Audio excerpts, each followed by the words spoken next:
tụi nó cao nữa phải cho nó phải chín nó khó nào nó mà nước cà chi nữa giờ cho lên thì nhớ sẽ tôi phá muốn nó nhưng thì nhớ rằng để thành thái nguyên vậy tôi bãi nữa mình sát thì nó phun to lù chứ ta họ đọt đủ chỉ một lao li hết chân đầm mới xưa mà đọt liệt la dài chứ sát không nhớ chân đầm mới xưa mà đọt liệt la dài hết chỉ dùng đọc cười ta chỉ đọc khó thể biết cho nhảy gió biết tôi qua gió chỉ là cho nhảy gió nên biết cho nhảy thì gió nào mà biết thua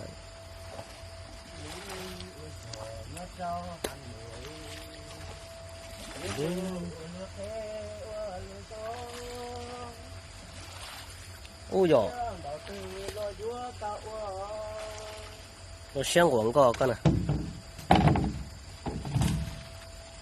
để tao tụi chia là chỉ tao bây giờ vì thế này chia này mua không một bỏ này tụi lo tiền nó nè này bên đó tụi lo rồi sáng bây giờ cái tụi chia thì cho tổ thì lo cha còn nhớ mày ta ước về nó chiều mày nó đi rồi tổ ít gì chứ là ít chuyện tao một cái nó bên đây chỗ của nó kỳ đây có lý chúng ta một thì sẽ lọc cái chỗ ta xem mà cho cả to không có vấn đề ạ nhưng một cái hậu đây hay là tôi chút chăn nó nhưng sập tới mà cho nó sai được để tới tủ nữa cái kia nữa cái này chơi giả chính luôn người ta tụi chia sẻ hỗn hợp để tao tụi ta mẹ ấy rồi cho nó cho mẹ ấy rồi cho nó một chi là thế ít kì sao cho nó mà chúng lo theo nào lo cho nó cho nó cho lo cái số này muốn nó xong mà hay cỡ nữa bây cho nó cho nên thế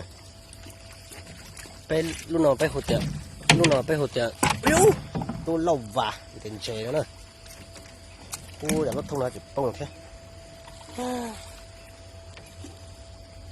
cho nên mình nào tụi nó vỏ ta cho nên mình ít chỉ mua ai vậy mới cho lo thôi để cho lo xíu cho nên mình chỉ sắm thôi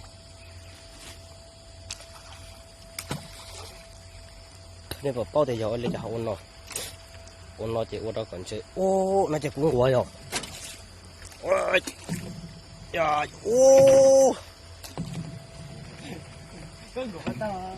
ê vì kia tốt tiền của nó tụi chị mới tặng tuổi sao có gì rồi tụi nó nói là cái đánh việc nó chả mê cho phải mê rồi tụi nó lo rồi tụi nó giống như tụi trẻ cọp phu tụi nó mà lấy con trẻ cọp phu nó cá chị hụt bạc cán xe hụt bạc cán xe hụt bạc cán chứ nữa tôi bao bây hụt bạc cán thế tụi nó là bên mông bên hồn chả cọp phu người ta ở trên này bao chả cọp phu hả chị mỏ sậy lấy lánh lấy thì lấy hồn lánh sậy nó bên hồn chả cọp phu lò thôi đây này mẹ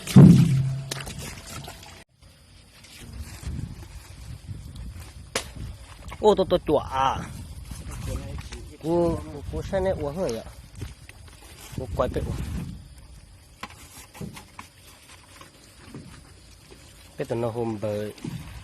lạ xị hôm bờ luôn nành liệt xị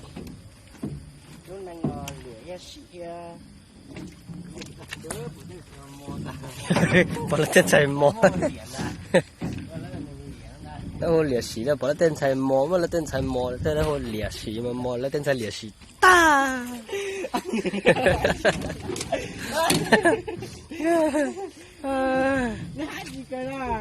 em mò lên tên chạy liệt xị ta này thì bữa đâu là lên tên chạy tiết chết khô cái cho trộn nó mới chỉnh xa hả uống thì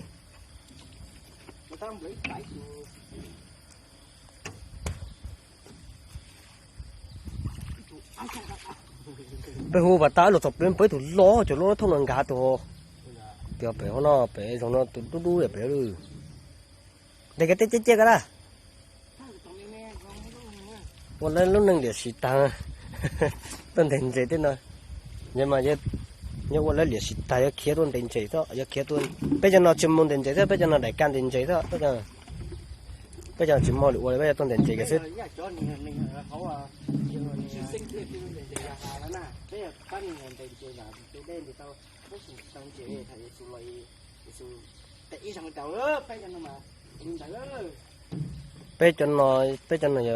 Bây giờ nó cái săn biển. Bây giờ nó cũng ăn biển đó, hay nó ta có lần nó chỉ bỏ con đấy. Nghe từ lãnh con rồi. Bây giờ này cũng ăn biển rồi đây. Bây giờ đặn biển bên đỉnh cháy, bên biển nó ló, để chết chống sợ. Không có nè. Ui, tụi bạn nói sao tổ cú liu. Không có nè. Nhưng thì bông có chả khuôn.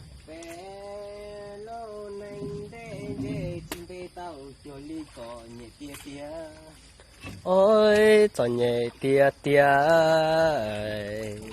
Li bé mà chưa chơi trò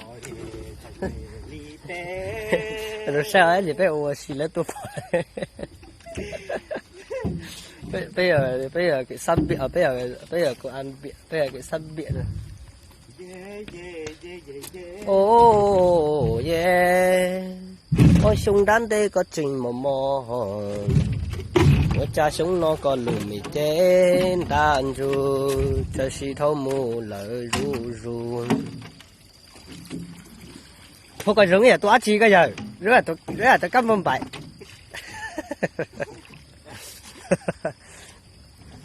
兄那到多古哟，落几就啥啥。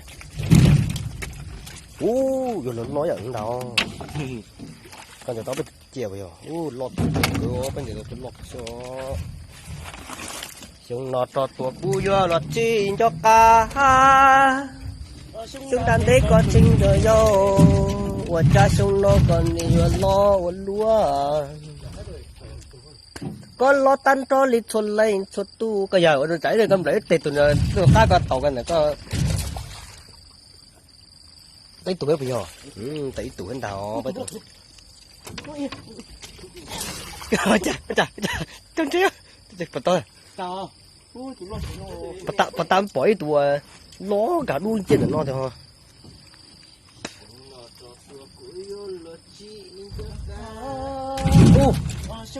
bên mông lông con của tao nó một tí ấy bên mông lông con của tao nó một tí bên mông bự đấy vọt đấy oh yeah ôi sung đánh đây có trình rồi do chơi tôi đấy vọt thế nó bây giờ nó bắt đầu mình chạy nó ôi sung đánh đây có trình rồi do cha sung nó cơ lo